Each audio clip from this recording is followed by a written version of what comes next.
He ran. Behind him remained a deceived father, a furious brother, and a stolen blessing. Ahead lay a foreign land and complete uncertainty. No wealth, no protection. Only a stone for a pillow and a scattering of stars above him. But it was there, in his flight and loneliness, that God came to him. And there, by a well in a foreign land, with a single glance, his heart was taken captive. He saw the woman he would love until his very last breath.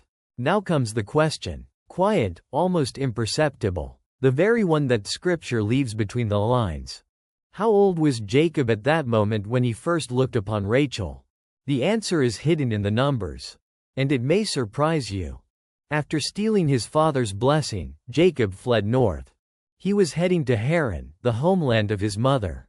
He stopped for the night at a place called Luz, placed a stone beneath his head, and fell asleep. In a dream, he saw a ladder reaching to heaven, with angels ascending and descending upon it. Above it all stood the Lord. He repeated to Jacob the promise that had once been given to Abraham and Isaac. And he spoke words impossible to forget. I am with you. I will not leave you. When Jacob awoke, he whispered, "Surely God is in this place, and I did not know it." He took that very stone, set it up as a pillar, poured oil upon it, and named the place Bethel, the house of God. There he made a vow. If the Lord would bring him back home in peace, then the Lord would be his God. The journey continued. Jacob arrived in the land of Haran. At the well where shepherds waited for all the flocks to gather, he asked about Laban, his mother's brother. They answered that they knew him. And then they added, "Here comes Rachel, his daughter." She was approaching, and in that moment something turned inside him. He stepped toward the well, rolled away the heavy stone, and watered her sheep. Then he wept. He kissed her and told her who he was. She ran to her father. Laban hurried out to meet him, embraced the guest, and welcomed him into his home. When it came time to speak about wages, Jacob did not hesitate. He named his price at once, Rachel. 7 years of labor for her hand. Laban agreed. At this point, Scripture suddenly softens its tone and speaks one of its most piercing lines. The 7 years felt like only a few days to him, because of how much he loved her.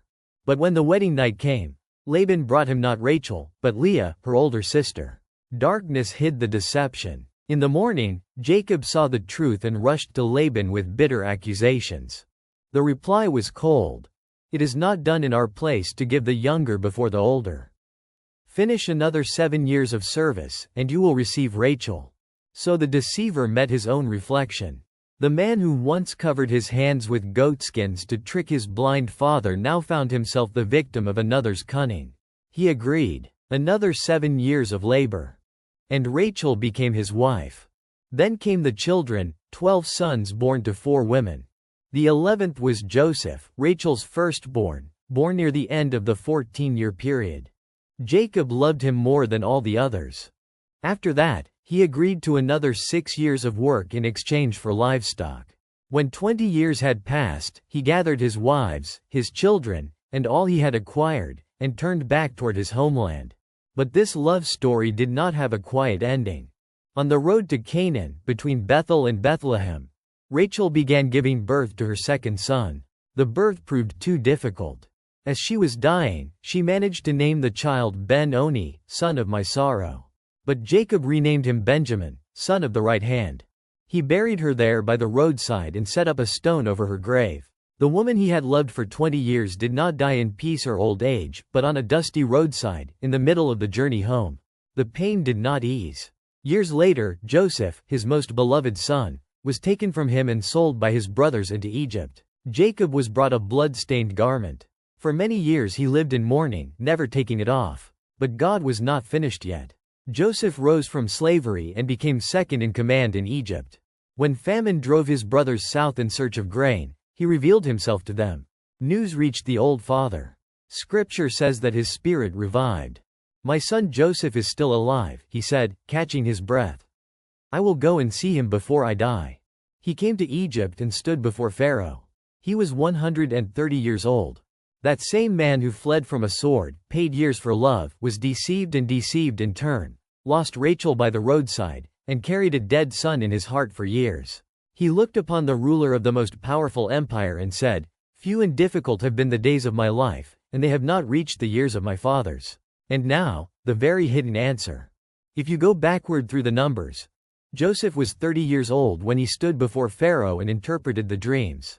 7 years of plenty had passed, and then 2 years of famine, before Jacob arrived in Egypt. That means Joseph was 39 years old. Jacob was 130. Therefore, he was 91 years old at the birth of Joseph. Joseph was born at the end of the 14 years Jacob spent in Laban's household. Subtract 14, and you get 77.